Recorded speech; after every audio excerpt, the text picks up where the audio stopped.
अस्सलाम वालेकुम। 7 रमज़ान मुबारक की न्यूज़ टेलीविजन की खुसूसी ट्रांसमिशन पैगाम रमज़ान में आपको खुश आमदीद। और मैं हूँ आपका मेज़बान फरीद रईस और मैं हूँ आपकी मेज़बान नबीहा एजाज। उम्मीद करती हूँ कि आप तमाम लोग खैर आफियत से होंगे और रमज़ान का रहमतों वाला बरकतों वाला महीना, अल्लाह ताला की खूब इबादत में आप लोग मशगूल होंगे, मसरूफ़ होंगे। जिस तरह से नाज़रीन हमारी ट्रांसमिशन के आगाज़ में अभी आपने एक छोटा सा पैकेज देखा, और चूंकि आज 1 मई है फरीद और मजदूरों का आलमी दिन मनाया जा रहा है। वैसे तो बिल्कुल छुट्टी ही है और काम तो ठप पड़ा हुआ है, बंद है। हमारी नहीं है ये, हम वाहिद वो मजदूर है जिनकी छुट्टी नहीं है। हम आज भी अपने काम पर मौजूद हैं। भाई आज का दिन है, चूंकि नबिया, चूंकि यौम मजदूर है, तमाम चीजें हैं, सब आ रहे हैं। लेकिन इसके साथ साथ मैं फिर कहूंगा, जिस दिन मैंने पहले दिन कहा था, हमारी जो ये पूरी टीम है ना, ये बिहाइंड द सीन, हमारे प्रोड्यूसर, हमारी प्रोडक्शन टीम, हमारी टेक्निकल, बाकी तमाम लोग, हमारे मजदूर हैं, कैमरामैन, ये तमाम लोग काम इनकी भी छुट्टी नहीं। हम तो स्क्रीन पे आपको नजर आ रहे होते हैं। लेकिन फरीद, ये तो हम हमारे मीडिया की अगर बात करें तो हमें तो कभी भी छुट्टी नहीं होती है। अब आप देखें ना, छुट्टी का दिन हो, रमजान है छुट्टी नहीं है, ईद आई छुट्टी नहीं है, न्यू ईयर है छुट्टी नहीं है, कुछ भी हो जाए हम लोग कभी छुट्टी पे नहीं जाते हैं। फ्रंट लाइन वर्कर्स के अंदर है जी, हम भी, हमारे भी जिस तरीके से हमारे डॉक्टर्स हैं, हमारे पैरामेडिक्स हैं, लॉ एनफोर्समेंट एजेंसीज हमारी हैं, इसके अलावा जो सपोर्टिव जो गवर्नमेंट एडमिनिस्ट्रेशन का वो स्टाफ जो करंट सिनारियो के अंदर है, इसी तरीके से जो मीडिया के जो हमारे जो साथी हैं, जो हमारे दोस्त हैं, मैं आज उनको भी ट्रिब्यूट पेश करना चाहूंगा। ये बड़ी जबरदस्त आपने बात की। जो ट्रिब्यूट है ना, ये क्या होता है, दुख किस बात का, मुझे लगता है कि ये ट्रिब्यूट आप और मैं ही पेश करते रहते हैं। मतलब कि हम लोग यहाँ पे बैठ के जहाँ सबको अप्रिशिएट कर रहे होते हैं, मीडिया वालों को कोई अप्रिशिएट नहीं करता।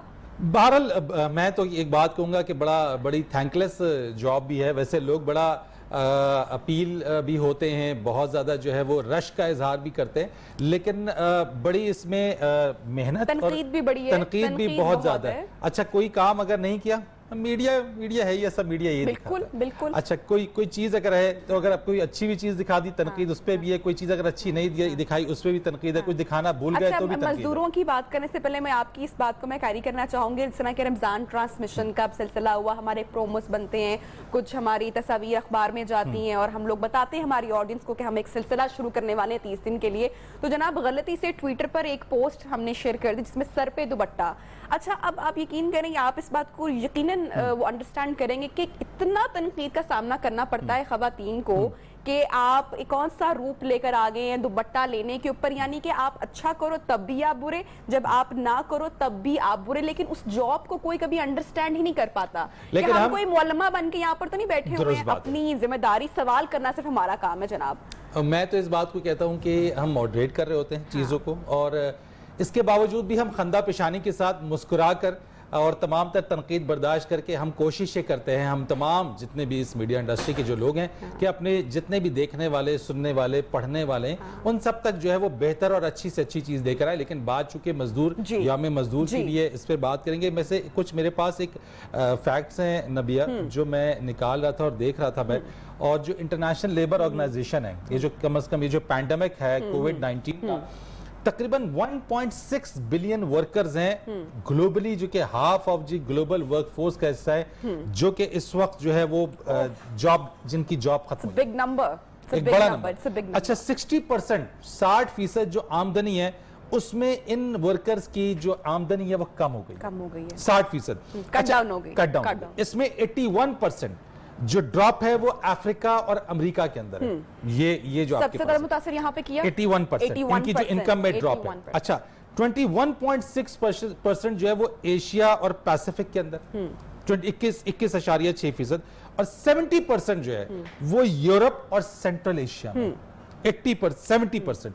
तो आप समझ लें कि एशिया और पैसिफिक में जो है वो थोड़ा कम, लेकिन Africa, America, Europe, central Asia 81% बहुत ज्यादा है। तो ये वो फिगर्स हैं जिसने इस इनफॉर्मल इकोनॉमी के जो वर्कर्स हैं जी, उनको मुतासिर किया। ना सिर्फ हम लोग पाकिस्तान की बात करते हैं और परेशान होते हैं, लेकिन ये क्योंकि ग्लोबल इशू है, पूरी दुनिया इससे मुतासिर हुई है। और परसेंटेज मैं कहती फिर भी अल्लाह का पता नहीं हम पे कौन सा रहम है या करम है या क्या है कि हम लोग इधर हमारे हालात कुछ बेहतर है। जब हम लोग बाहर देखते हैं तो वहां पर तो फरीद सिचुएशन ही और है, लोगों की जिंदगी इतनी मुतासिर हुई है।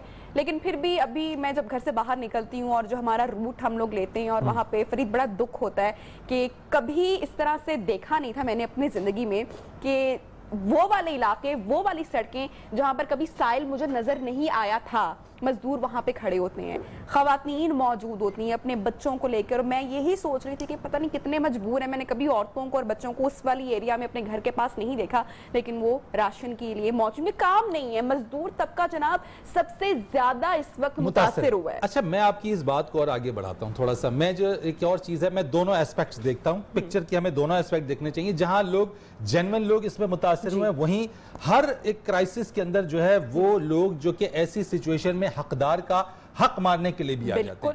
जो जरूरतमंद नहीं होते वो खुद को जरूरतमंद का रूप धार कर आगे आ जाते हैं। जो नीडी नहीं होते वो नीडी लोगों का हक मारते हैं। तो हम जो बात कर रहे होते हैं आपसे, इस चीज का भी जहन में जरूर रखिए कि सिर्फ ये ना देखिए कि कौन है, लेकिन इसमें भी तहकीक थोड़ी सी कर लीजिए, बहुत ज्यादा नहीं, लेकिन ये देख लीजिए कि कौन सफेद पोशाक, कौन मांग रहे, थोड़ी सी उसके अंदर एफर्ट है, सिर्फ थोड़ी सी एफर्ट है, बिल्कुल एफर्ट है। थोड़ी सी अगर आप एफर्ट करेंगे तो जो आप इतनी मेहनत करें उसका आपको सिला भी मिल जाएगा, हकदार तक वो आपकी चीज पहुंच जाएगी। तो थोड़ी सी एफर्ट आप कर लें, अपने आसपास में देख लें तो मेरे ख्याल से आपको बहुत सारे लोग नजर आ जाएंगे। मैं एक दिन जा रहा था नबिया, मैं यहीं पे एक वाकया शेयर करता चलूं क्योंकि देखने वाले हैं, क्योंकि मुझे भी ये चीज हुई और मैं चाह रहा हूं कि आपकी बात याद आई। तो मैं खुद 2 दिन पहले जब यहाँ से ऑफ करके जा रहा था, रास्ते में था, रात का वक्त था, तो एक हम सिग्नल पे पहुंचे मेरे साथ, तो एक साहब खड़े हुए थे, बड़ी अच्छा उन्होंने वेल ड्रेस किया हुआ था, मोटरसाइकिल उनके पास थी, सिग्नल पे खड़े हुए थे।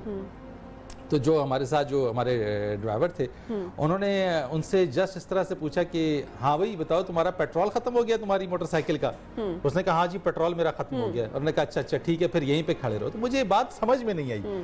मैंने उनसे पूछा, मैंने कहा ये आपने कैसे आपको पता चला कि इन साहब की जो है वो मोटरसाइकिल का पेट्रोल खत्म हो गया? तो कहने लगे आजकल इस तरह का एक माफिया आ गया है जो कि सिग्नल पे खड़ा होके अपनी मोटरसाइकिल उसके पास है, अच्छी ड्रेसिंग भी की हुई है, और वो यहाँ पे खड़े होके लोगों से कहते हैं कि वो जो भी साहब होते हैं उसमें कि जी मेरा पेट्रोल खत्म हो गया है और मुझे जो है कुछ पैसों की जरूरत है। तो वैसे अगर वो किसी के सामने हाथ फैलाएं तो उनको शायद कम पैसे मिले, वैसे जाते जाते सिग्नल पे लोग उन्हें कोई 200, कोई 400, कोई 500, और ये हर सिग्नल पे वो चेंज करते चले जाते हैं। तो ऐसी सूरत हाल में नबिया मैं एक बात सोचता हूँ कि ये लोग ना हकदार अगर कोई मांगे ना, ऐसा शख्स मेरे ख्याल से वैसे ही थोड़ी सी मेहनत कर ले, जितनी वो मेहनत सड़क पे खड़े होके पैसे कलेक्ट करने में कर रहा है, तो मेरे ख्याल से उसको उसकी मेहनत की ज्यादा शायद उजरत मिल जाए और उसमें बरकत भी फिर डाल जाए। तो उसमें मेहनत क्या है? खड़ा ही होना है सिर्फ, और क्या करना है इसके अलावा? हलाल करे ना फिर जरा, वाकई अगर कोई मेहनत करे, हाथ पैर मारे तो टेक्निक आप देखें। लेकिन मैं बताऊं कि इस सिचुएशन के अंदर आपके वो जो नीडी है ना नबी, अगर कोई फॉर एग्जांपल कोई नीडी वाकई ऐसा नीडी हो, आप और मैं तो यही समझेंगे कि ये भी कोई ना कोई टेक्निक, कोई ड्रामा, कोई इस तरह से कर रहा है, यानी ये कोई बहाना कर रही है।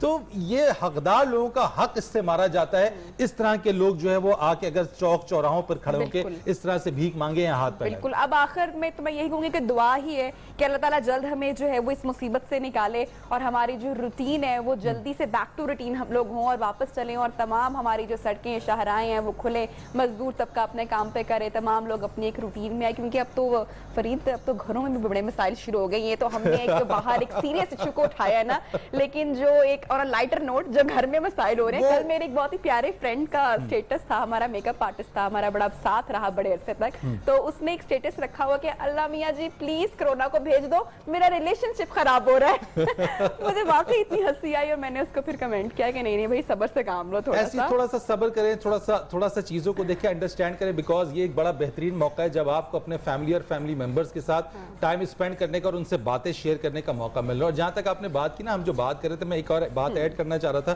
कि जहां तक इस गरीब और जो मजदूर तबका है, हम गवर्नमेंट की इस एफर्ट को अप्रिशिएट जरूर करेंगे जो कि 144 अरब रुपए का जो इतना बड़ा वॉल्यूम का उन्होंने जो फंड रिजर्व करके रखा हुआ है उस तबके के लिए जो कि मेहनत कश तबका है, यानी उस मेहनत कश तबके के अंदर जो है वो उसके लिए एक फंड है। तो यकीनन गवर्नमेंट स्टेप्स लेती है, लेकिन अब यहाँ पे लोगों की खुद भी जिम्मेदारी है कि वो अपने आप के अंदर ईमानदारी और अकाउंटेबिलिटी पैदा करें कि अगर मैं इस काबिल नहीं हूं या मैं इसका नीडी नहीं हूं तो जरूरी नहीं है कि किसी को दिखा के, यहाँ पे ये भी हो रहा है कि आपने किसी का आईडी कार्ड लिया, किसी का फोन नंबर लिया, उसको आपने जरूरतमंद शो कराया, मेहनत कश शो कराया, पैसे उसकर आ गए, उसको पैसे लेने के लिए भेज भी दिया आपने, और भेजने के बाद क्या हुआ, आपने उससे कहा भाई तुम अगर 12,000 रुपए मिल रहे हैं तो 6,000 या 4,000 तुम्हारे होंगे, 8,000 मेरे होंगे, या 6,000 तुम्हारे होंगे, 6,000 काम स्मार्ट बहुत है वैसे, ये काम भी हो रहा है इस चीज के अंदर। तो ये मैं कहता हूं कि ये नहीं होना चाहिए, नहीं होना चाहिए। लेकिन अब कौन सीख करे इस पूरे सिचुएशन में? एक चीज तो बड़ी क्लियर हो गई कि हमारी जो हेल्थ डिपार्टमेंट है और जो हमारा एजुकेशन सिस्टम है,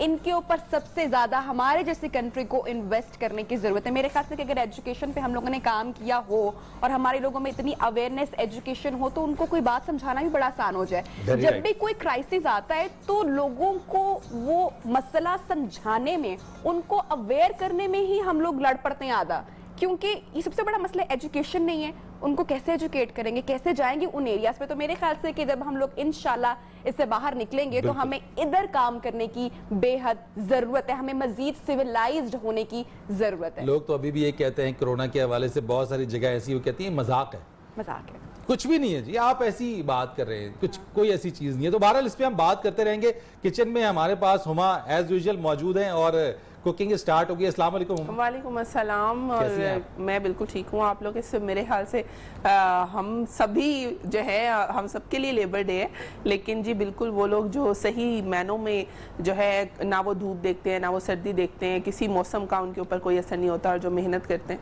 सही लेबर तो वो है, और सलूट है उनको, क्योंकि अगर वो नहीं होंगे तो जी हम कुछ भी नहीं कर सकते, ना हमारे घर बन सकते हैं, ना हमारे काम चल सकते हैं, ना तो ये जो पहिया है मैं चाहती हूँ जिंदगी का, जो ये वबा आई हुई है, जल्द से जल्द दुआ है। ऐसे में आपने बड़ी प्यारी बात की है कि हमारे कितने काम हम इन पर डिपेंडेंट होते हैं, लेकिन एक चूंकि हम लोग बात करें तो मैं मैसेज भी देना चाहूंगी कि थोड़ा सा अगर हम लोग अपना इखलाक बेहतर करें, क्योंकि हम लोग कोशिश करते हैं कि मीडिया पे आके हम लोग बात भी करते हैं, आज के दिन के हवाले से भी बात की जाती है बार बार, लेकिन जब हम इन लोगों से हुमा काम लेते हैं तो हमने देखा है कि हमारा रवैया बड़ा खराब होता है, हमारी जबान बड़ी तल्ख होती है, लेकिन वो भी अल्लाह के बनाए हुए बंदे अपना काम कर रहे हैं, अपनी मेहनत की वो उजरत ले रहे हैं। लेकिन हम नबी आप देखें पिछले दिनों आजकल भी जिस तरह से स्टार्ट में जिस तरह घरों में जो स्टाफ आता था काम करने वाला, मेड्स आती थी, उन्हें हमने आने के लिए रोक दिया सबने।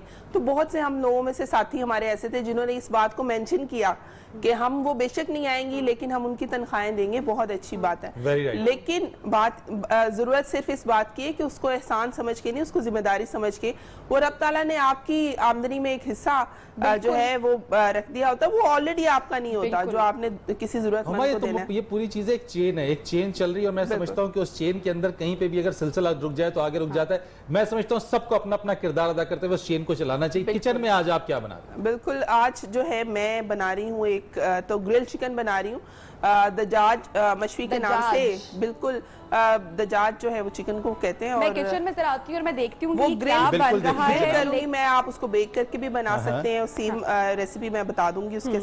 उसके साथ पोटैटो सैलेड बनाऊंगी। और बिल्कुल, और वो भी हम थोड़ा जो है अरेबियन स्टाइल में बनाएंगे। उसके साथ रोल बन रहे हैं जी, और स्प्रिंग रोल्स बन रहे हैं, लेकिन स्प्रिंग रोल्स नहीं है, वो शेप उनकी रोल्स वाली है, लेकिन उसके अंदर स्टफिंग होगी चीज की और चिकन की। अच्छा, बिल्कुल गुड। लेकिन आइस टी, चाय जो है, मुझे लगता है रोजा खोलने के बाद बहुत लोग जो है ना वो फटाफट उनकी ख्वाहिश होती है चाय पीनी, लेकिन आइस टी जो है उसकी तरफ हमारा रुझान बहुत कम है। और किसी दिन मैं भी अपनी चाय की रेसिपी दूंगी, शायद उससे बड़ी आम हो, लेकिन मुझे पता नहीं क्यों लगता है कि मेरी चाय बड़ी स्पेशल है। नहीं, आपकी चाय स्पेशल है। मैं किचन में आ चुकी हूँ, और किचन में आने का आपको पता है रूल जो है वो ये है, किचन में नहीं बल्कि कहीं भी जाने का, आप कहीं पर भी मौजूद हो तो अपने हाथ जनाब आप लोगों ने डेटॉल से पूरे 20 सेकंड तक पानी में धोने हैं, ताकि कोई भी जरासीम अगर आपके हाथ पर लग चुका है या मौजूद है तो उससे आपका हाथ क्लीन हो जाए। और कोरोना के बारे में जो मुसलसल अवेयरनेस फैलाई जा रही है वो कम से कम आप तमाम लोग पूरी करें। अपने बच्चों को भी जनाब आप जरूर बताएं, सिखाएं, खासकर अगर आप कहीं बाहर गए हैं, स्टोर्स पे गए हैं, कुछ लेने गए हैं, गेट वगैरह को हाथ लगाया है तो लाजमी आप अपने हैंड क्लीन करें। डिटॉल से 20 सेकंड तक पानी में आपने धोना है और किचन में आना है। मैं तो सोच रही हूँ आज फरीद को भी किचन में बुलाया जाए और कुछ करवाया जाए।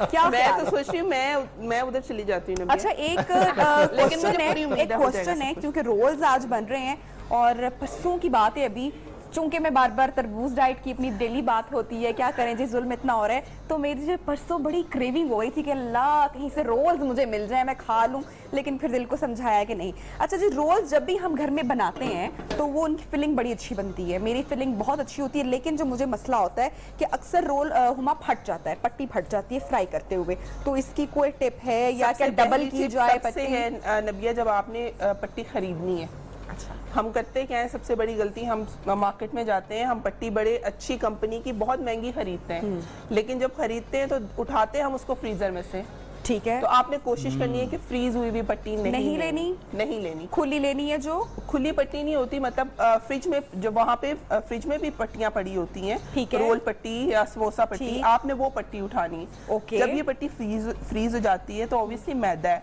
वो मैदा चिपकता है आपस में, और उसको सेपरेट करना। और अगर हम इसकी डबल लेयर कर लेंगे तब भी थोड़ी सी बचत तो है, लेकिन वो खूबसूरती रोल की नहीं रहेगी, वो इक्वली वैसे प्यारे नहीं बनेंगे। और डबल जब होते हैं तो अंदर वाली जो उसकी शीट होती है वो कुक होने में ऑब्वियसली थोड़ा टाइम लेती है, और वो सही तरह से कॉर्नर से जहाँ से वो ओवरलैप होती है वहां से कुक। अच्छा, अब जिस तरह से मैंने इसको पकड़ा तो ये बहुत ही फ्रेश लग रहा है। ब्रेड, अगर ने ब्रेड रोल बनाने तो ब्रेड करेंगे पट्टी की जगह, सेम प्रोसीजर होगा हमारा। सेम प्रोसीजर, उसको थोड़ा सा बेल के करेंगे, बेल लीजिए, उसके कॉर्नर्स काट लीजिए, उसके अंदर फिलिंग कीजिए जिस भी शेप में आप करना चाह रहे हैं। उसको अंडे के साथ पैक कर लें आप, उसको जो है थोड़ी सी मैदे या कॉर्नफ्लोर के साथ उसकी पेस्ट बना लें, उसके साथ ब्लॉक कर लें।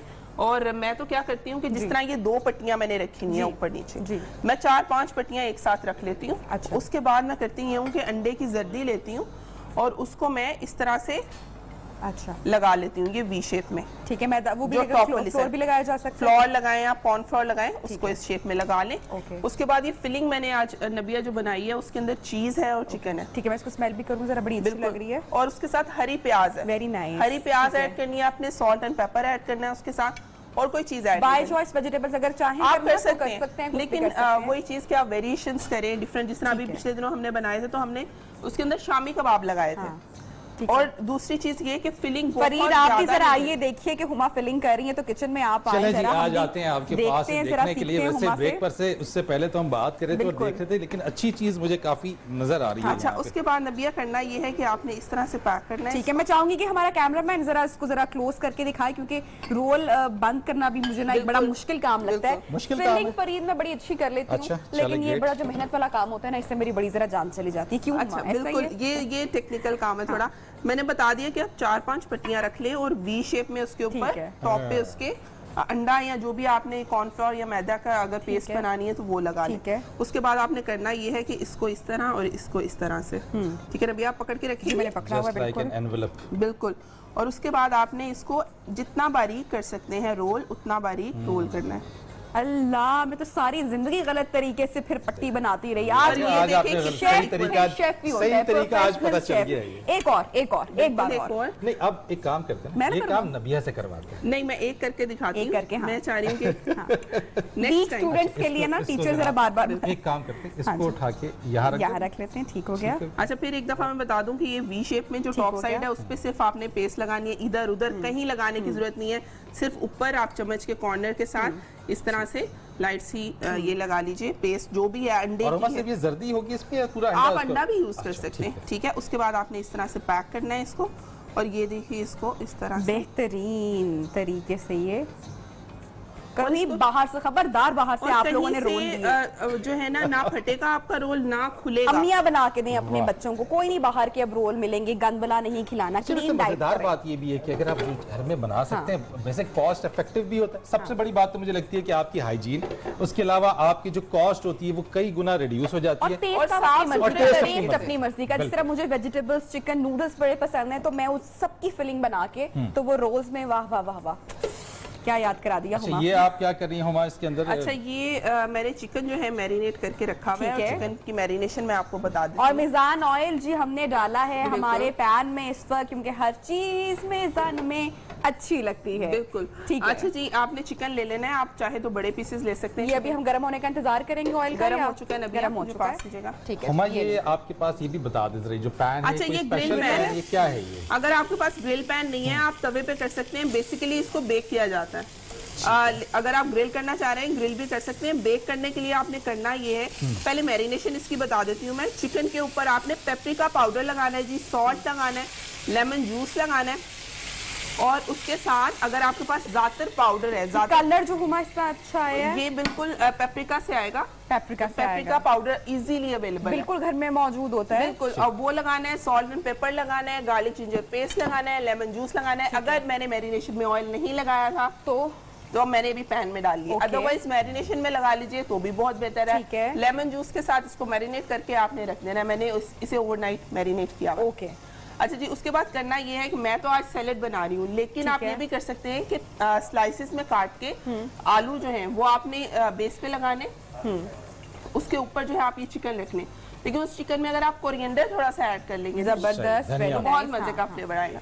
और उसके साथ अनियन लगा सकते हैं आप लेयर में, उसके ऊपर चिकन रख दें, उसको रैप करके ओवन में रखिए और उसको आप जो है सर्व कर अच्छा हुमा, एक चीज मैं नोट कर रहा था आपकी कि इस तरह की जो चीज मैरिनेशन वाली होती है, आप हमेशा ये चीज हमें बताती हैं कि इसको ओवरनाइट आपने इसको मैरिनेट किया, इसकी कोई खास वजह? क्योंकि अच्छा, हम जब मैरिनेशन पे आते हैं तो हम तो घंटा 2 घंटे के लिए रख देते हैं। और मैं इसी में एक और चीज ऐड करना चाहूंगी कि हुमा, जब भी मैरिनेशन का ख्याल आता है चिकन में, आपको पता है कि क्योंकि मेरी तो डाइट और हम लोगों की चिकन पे काफी मबनी होती है, तो दही ही क्यों? और आपकी खास बात यह है कि आप अक्सर मुझे दही के बगैर ही मैरिनेट करते हुए दिखाई देती हैं, तो थोड़ा सा हमें भी जरा अच्छा, दही वगैरह की मैरिनेशन वहाँ पे ज्यादा, जिस तरह आपने टिक्का बनाना है तो उसमें फिर भी कुछ टिक्का की रेसिपीज ऐसी हैं जिसके अंदर दही का इस्तेमाल किया जाता है। दही नॉर्मली जो होता है ना, उसको उसके ऊपर मेंटेन रखना मुश्किल होता है मैरिनेशन के साथ, तो आप अगर यूज करें भी तो एक दो टेबल स्पून यूज कर लें, उससे ज्यादा नहीं। अदरवाइज आप मैरिनेशन जो है वो गिरती रहती है उसके राइट, ऊपर उसके यानी काफी ज्यादा उसमें हो जाती है। And what about this overnight marination के अच्छा, फायदे? ओवरनाइट का ये अभी जो लेटेस्ट कुकरी है उसमें चिकन को स्पेशली कहते हैं हाफ एन आवर इनफ है।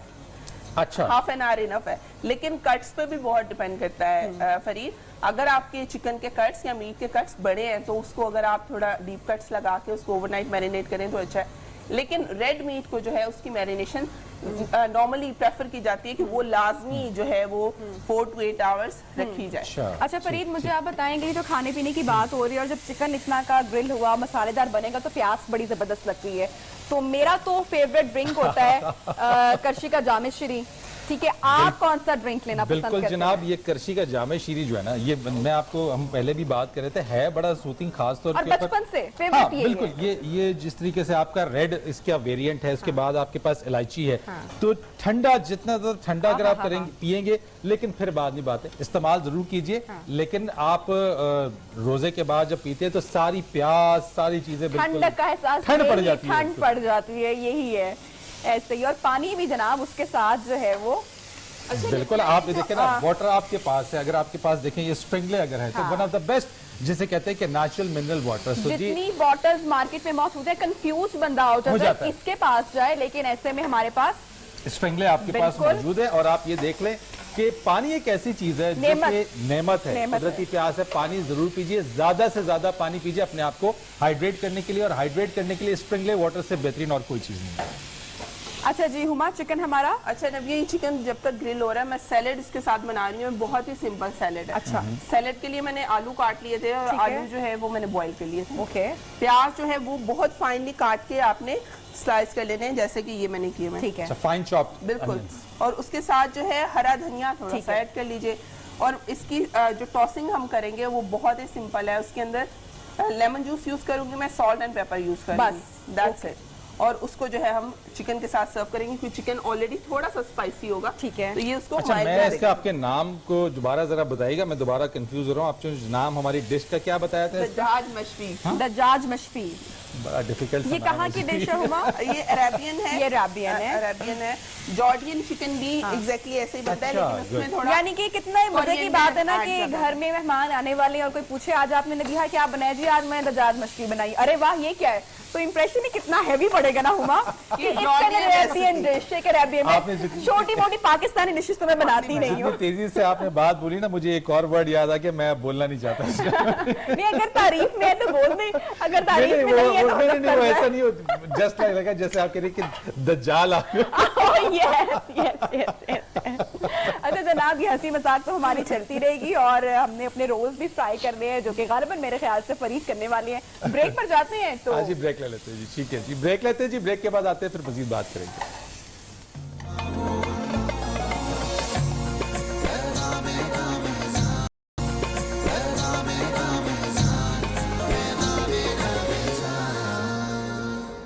Welcome back. ब्रेक के बाद एक मरतबा फिर से आपको पैगाम रमज़ान ट्रांसमिशन के बच्चों की कहानी के सेगमेंट में खुशामदीद कहते हैं। और नन्हे बच्चे ज़हरा, ज़िल्ले और अली हमारे आज एक मरतबा फिर से मेहमान बने हैं। ज़हरा, मुझे बताओ कि सबसे ज़्यादा तीनों में से शरारतें कौन करता है?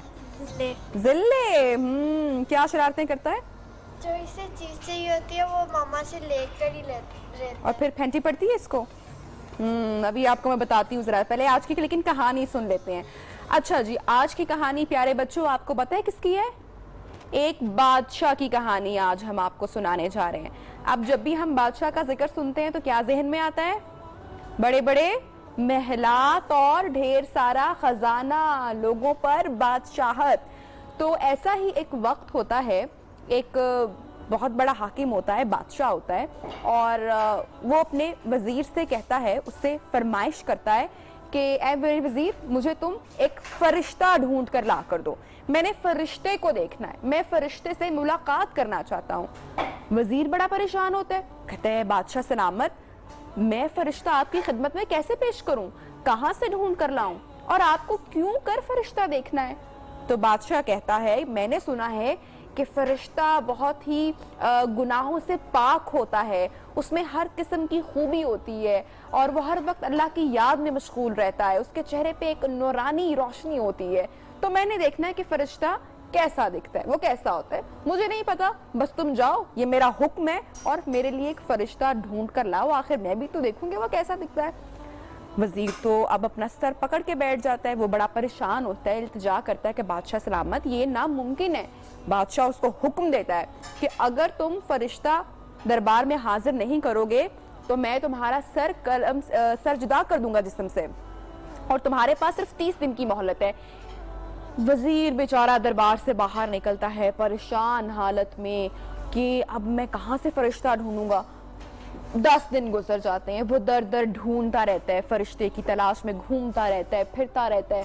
15 दिन गुजर जाते हैं, 20 दिन गुजर जाते हैं, बिलाखिर 25 दिन गुजर जाते हैं, उसको कोई फरिश्ता नहीं मिलता। वो कहते हैं अब तो बादशाह सलामत मेरा सर धड़ से जुदा कर ही देंगे। फिर क्या होता है, एक दिन जो वजीर होता है वो इसी तरह फरिश्ते की तलाश में किसी पहाड़ के पास पहुंचता है। पहाड़ के नीचे एक बुजुर्ग अल्लाह ताला की इबादत में मशगूल होता है, मसरूफ होता है, और जो वजीर होता है वो बुजुर्ग से जाके मदद तलब करता है कि क्या आपने कभी किसी फरिश्ते को देखा है। तो जो बुजुर्ग होता है वो कहता है कि क्यों भाई, क्या मामला हुआ। वजीर बादशाह की सारी कहानी जो है वो उस बुजुर्ग को बयान करता है। तो बुजुर्ग उसको कहता है कि हाँ, मैं एक ऐसे शख्स को जानता हूँ जहाँ पर एक फरिश्ता मौजूद है, क्या तुम मिलोगे उससे? वजीर खुश हो जाता है, कहता है हाँ हाँ फौरन मुझे आप वहाँ पे ले चलें। तो बादशाह उस पहाड़ के पास वाली बस्ती में, बुजुर्ग उस पहाड़ के पास वाली बस्ती में वजीर को अपने हमरा लेके जाता है, जहाँ पर कुछ नौजवान खेल कूद कर रहे होते हैं, और उनसे थोड़ा सा दूर फासले पे एक बहुत ही कम उम्र खूबसूरत खूबरू जवान बैठा कुछ किताबें पढ़ रहा होता है। जो बुजुर्ग होता है वो उस बच्चे की तरफ, उस लड़के की तरफ इशारा करके कहता है कि ये वही है जिसकी ए वजीर तुझे तलाश है, यही वो फरिश्ता है। ना तो ये कोई बुराई करता है, ना इसमें किसी किस्म का कोई ऐब है, हर वक्त ये अल्लाह की इबादत में मशगूल रहता है और बिला वजह कोई गुफ्तगू नहीं करता। हर किस्म की खूबी, हर किस्म की अच्छाई इसमें मौजूद है। तो यही वो फरिश्ता सीरत इंसान है जिसकी बादशाह को तलाश है। जब वजीर उसके चेहरे पे देखता है तो उसके चेहरे पे नूर छाया होता है, वो बहुत ही खूबसूरत साफ सुथरा लिबास और अल्लाह का एक करम उस पर दिख रहा होता है। वजीर फौरन से पहले उस लड़के को अपने हमरा लेकर जाता है और बादशाह के दरबार में हाजिर कर देता है कि बादशाह सलामत, देखिए जिसकी आपको तलाश थी मैं वो शख्स आपके लिए ले आया। बादशाह अब बड़ा खुश होता है, वो बहुत सारे इनामात जो हैं उस लड़के के आगे सोने के ढेर लगा देता है, और वो लड़का कहता है कि ये तमाम सोने के ढेर जो है गरीबों में तकसीम कर दिए जाएं। बादशाह और खुश होता है कि इसमें तो जरा किस्म की लालच भी नहीं है। उससे गुफ्तगू चलती रहती है और बादशाह जो है वो वजीर से भी बड़ा खुश होता है, उसको भी इनामात देता है। उसके बाद वो लड़का भी अपने बस्ती में वापस लौट जाता है, वजीर भी अपने कामों पर दोबारा लग जाता है। अब दिन गुजरते जाते हैं, साल गुजरते जाते हैं, 15 साल बच्चों गुजर जाते हैं। 15 साल के बाद बादशाह को एक दिन फिर से ख्याल आता है कि अब मैंने शैतान से मुलाकात करनी है। वो फिर अपने वजीर को दरबार में हाजिर करता है और वजीर से कहता है कि अब तुम शैतान ढूंढ कर लाओ, अब मुझे शैतान देखने, आखिर मैं भी तो देखूं कि इतने ऐबों वाला, इतनी बुराइयों वाला आखिर शैतान दिखता कैसा है। वजीर फिर सर पकड़ के बैठ जाता है कि अब मैं शैतान कहाँ से लेके आऊं। वो फिर से सारी जो एक है ना मेहनत शुरू होती है, वजीर फिर से जाता है, दर दर घूमता है, उसको शैतान नहीं मिलता। फिर आखिरकार उस वजीर का उसी बस्ती में जाना होता है जहां से उसको एक दिन फरिश्ता मिला होता है। जब वो वहाँ जाता है, वहाँ के गांव वालों से, बस्ती वालों से बात करता है, तो बस्ती वाले बताते हैं कि यहाँ पर हाँ एक शख्स ऐसा है जिसमें सारी शैतानी खूबियां हैं, जिसमें सारी बुराइयां हैं, जो डाकू भी है, जो चोरी भी करता है, जो लोगों की औरतों को भी उठा के ले जाता है, जो कत्लो गारत भी करता है, उसको हमने जंजीरों में बांध के कैद करके रखा हुआ है। वजीर कहता है अच्छा इसको फौरन मेरी खिदमत में हाजिर करो, मैं इसको दरबार में लेके जाऊंगा। बादशाह उस शैतानी सिफ्त वाले शख्स को वजीर उसको बादशाह के दरबार में ले जाता है। जब बादशाह उसको देखता है तो उसके गंदे गंदे बिखरे मैले कुचैले बाल, गंदा लिबास, बड़े हुए नाखून, चेहरे पे एक अजीब सी दरिंदगी होती है और वजीर कहता है कि यही शैतान है। और जब बात वहां पे शुरू होती है तो पता चलता है कि इसमें हर किस्म का ऐब है, इसमें हर किस्म की बुराई है।